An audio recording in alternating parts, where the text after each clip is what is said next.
મૃત્યુ. હવે મૃત્યુ કઈ જગ્યા પર અને ક્યારે આવી જાય ને એ કોઈને નથી ખબર. પણ શું તમને એ ખબર છે કે અમુક લોકો એવા છે એમને ખબર છે કે એમને કઈ જગ્યા પર મૃત્યુ જોઈએ છીએ, અને એટલા જ માટે આ જે લોકો છે તે જગ્યા પર ગયા છે અને ત્યાં બેઠા બેઠા પોતાના મૃત્યુની રાહ જોઈ રહ્યા છે. અને ખાસ વાત એ છે કે જગ્યા પર અનેક હોટલો પણ બનાવી દેવામાં આવી છે. એટલું જ નહીં, આ હોટલોમાં તેઓ રૂમ રાખીને રહે છે અને પોતાનો છેલ્લો શ્વાસ ગણતા ગણતા મૃત્યુની રાહ જુએ છે. પણ સૌથી ખાસ અને ઇન્ટરેસ્ટિંગ વાત એ છે કે એ જગ્યા અને આ હોટલો આપણા ભારતમાં આવેલી છે. હવે કઈ છે એ જગ્યા એ જાણવા માટે આ વિડીયો આખો જોઈ લેજો. તમે આવી ગયા છો VTUgujarati.com પર અને મારું નામ છે મેઘા. હવે આ જગ્યા વિશે જાણતા પહેલા એક કામ કરો કે પ્લે સ્ટોર પર જઈને તમે મારી એપ્લિકેશન ડાઉનલોડ કરી લો.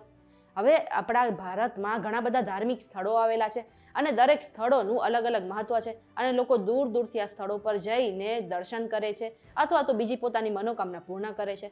પણ શું તમને એ ખબર છે કે આપણા ભારતમાં એક એવું સ્થળ આવેલું છે, કે એવું શહેર આવેલું છે જે મૃત્યુની ઉજવણી કરે છે? આ શહેરનું નામ છે બનારસ અને ઘણા લોકો તેને વારાણસી તરીકે પણ ઓળખે છે.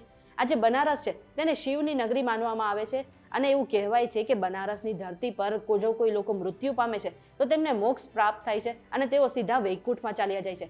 એટલા જ માટે લોકો દૂર દૂરથી, ખાસ કરીને દેશ અને વિદેશમાંથી જે લોકો છે એ બનારસમાં મૃત્યુ પામવા માટે આવે છે. અને જે લોકોને બનારસમાં મૃત્યુ નથી મળતું અથવા તો બીજી કોઈ જગ્યા પર મૃત્યુ પામે છે, તેમની એવી ઈચ્છા હોય છે કે એમની જે અસ્થિ વિસર્જન છે એ બનારસના ગંગા ઘાટ પર કરી દેવામાં આવે. હવે અત્યારે તો બીજો એક એવો ટ્રેન્ડ પણ ચાલુ થઈ ગયો છે કે લોકો પોતાની મૃત્યુની રાહ જોવા માટે બનારસમાં રહેવા માટે પણ આવી જાય છે.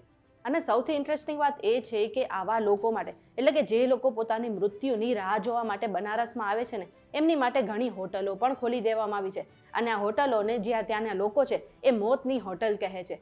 એના ઘણા વિડીયો પણ અત્યારે સોશિયલ મીડિયા પર વાયરલ થયા છે. અને આ હોટલમાં એવા જ લોકો આવે છે જેમને ખબર છે કે એમનું મૃત્યુ જે છે ઘણું નજીક છે. ટૂંકમાં જે લોકો બીમાર હોય છે અને જેમને હોસ્પિટલમાંથી અને ખાસ કરીને ડોક્ટરોએ જવાબ આપી દીધો હોય છે કે એમની પાસે વધારે સમય નથી, એવા લોકો આ બનારસમાં આવે છે અને આ હોટલમાં રહે છે. અને એવું પણ કહેવાય છે કે આ હોટલનું જે ભાડું છે ને એ ઘણું સસ્તું છે. હવે આ જે લોકો અહીં આવે છે તેઓ રાહ જુએ છે કે બનારસની પવિત્ર ધરતી પર તેઓનું મૃત્યુ થાય અને આ જ કારણે તેમને સીધો મોક્ષ પ્રાપ્ત થઈ જાય. અને આ જે હોટલ છે એમાં ઘણા લોકો એવા પણ હોય છે જે બે મહિનાથી મૃત્યુની રાહ જુએ છે, પરંતુ મૃત્યુ એમના સુધી હજી પહોંચ્યું નથી.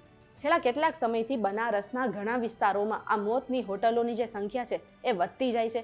આ લોકો આવે છે, હોટલમાં રૂમ રાખે છે અને મૃત્યુની રાહ જુએ છે. ટૂંકમાં હોટલમાં લોકો આવીને જીવવાની નહીં પરંતુ મૃત્યુની રાહ જુએ છે. આ ઇન્ફોર્મેશન તમને કેવી લાગી કમેન્ટ કરીને જરૂરથી જણાવી દેજો. અને આવા જ વિડીયોઝ માટે, આવા ઇન્ફોર્મેટિવ વિડીયો માટે અમારી ચેનલ VTUgujarati.com સાથે જોડાયેલા રહેજો.